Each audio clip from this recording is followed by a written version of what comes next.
Amen. Praise the Lord.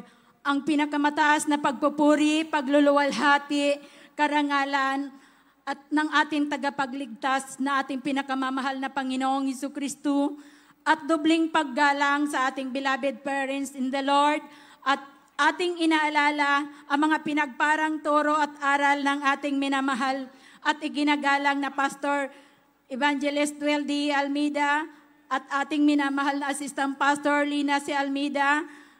Hallelujah sa kanyang beloved family. Hallelujah sa lahat ng mga preacher, mga worker, lahat ng mga sumusubaybay sa gawaing ito. Isang mapagpalang tanghali na po sa ating pinakamamahal na Panginoong Hesus. Tunay po mga minamahal na nagpapasalamat po ako sa ating pinakamamahal na Panginoong Hesus. Hallelujah. Sa ginito ang pagkakataon na ipinagkaloob niya po sa akin. Hallelujah. Mga minamahal, nagpapasalamat po ako sa mahal na Panginoon dahil bago po ako madako sa gawaing ito, mga minamahal, nariyan po na yung aking, hallelujah, ang aking kaliwang ugbari po mga minamahal. Inalis na po ito mga minamahal at wala na po akong pag-asa na magkaroon ng anak, hallelujah. Subalit dito po sa ating banal na gawain na kung saan po mga minamahal, nariyan yung toro't aral ng ating minamahal na Pastor Duel D. Almeida na patuloy ka lang magtiwala. Lahat ay walang imposible. Alam niyo mga minamahal, tunay po na nagkaroon po ako ng 4 na anak, hallelujah, na nagmumula sa ating pinakamamahal na Panginoong Hesus, hallelujah. At mga minamahal, yan po ay pinapasalamatan ko na walang hanggang sa ating pinakamamahal na Panginoong Hesus, hallelujah. At nagpapasalamat din po ako sa ating pinakamamahal na Panginoong Hesus, hallelujah. Sa pinakamamahal na Panginoong Hesus, hallelujah. Dahil mga minamahal, minsan po umuwi yung aking bunsong anak, mga minamahal.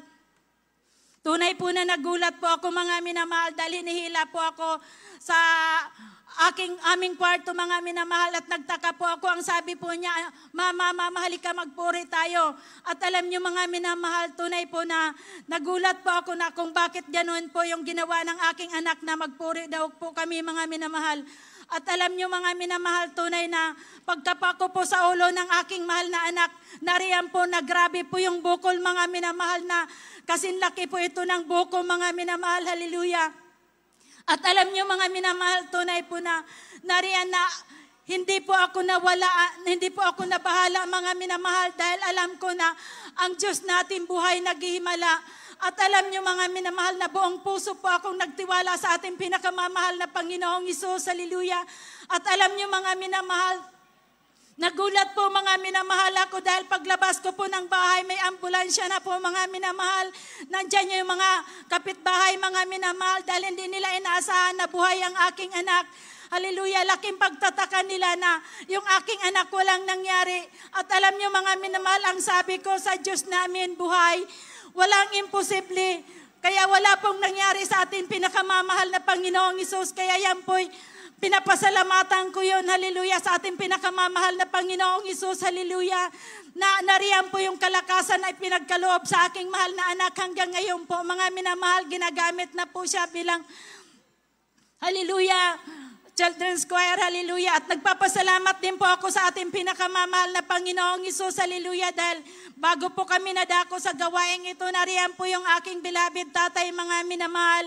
May sakit po ito na kulam sa dako po ng Samar, mga minamahal. Nariyan po sa loob ng 30 years, kanya po itong iniinda.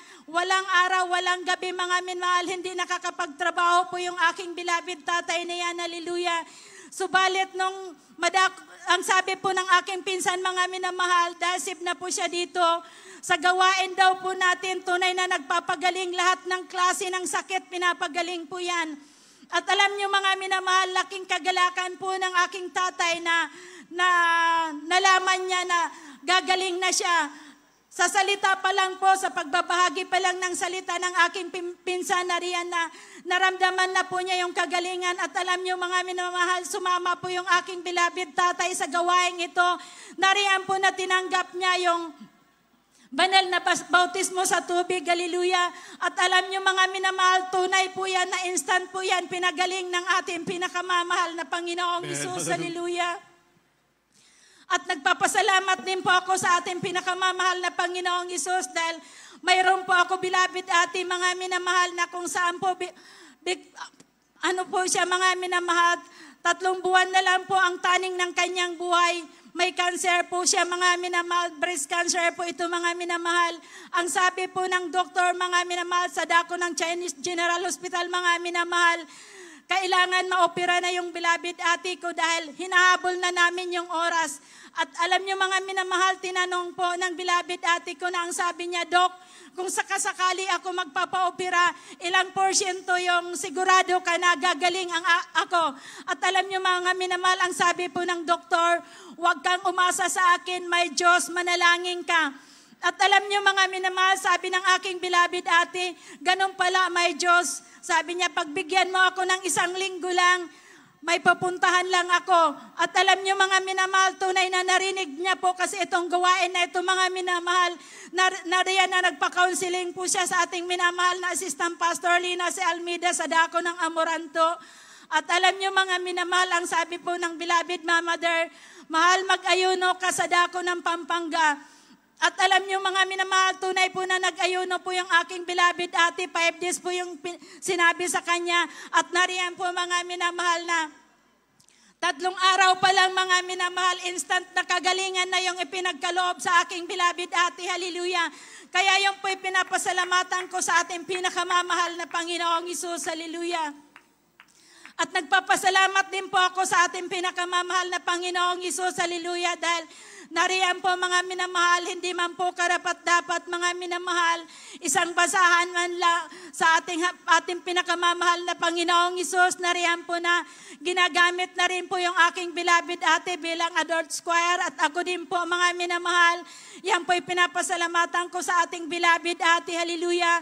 At nagpapasalamat din po ako sa ating pinakamamahal na Panginoong Hesus. Hallelujah. Tunay po, mga minamahal, nung madako kami sa gawaing ito, grabe pong kahirapan, mga minamahal.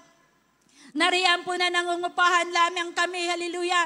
Subalit sa patuloy po na pagbibigay, pagsusunod, hallelujah, nariyan po na pinagpala po, mga minamahalang yung abang lingkod. Mayroon na po kaming 6 na bahay na nagmamula sa ating pinakamamahal na Panginoong Hesus. Glory to God.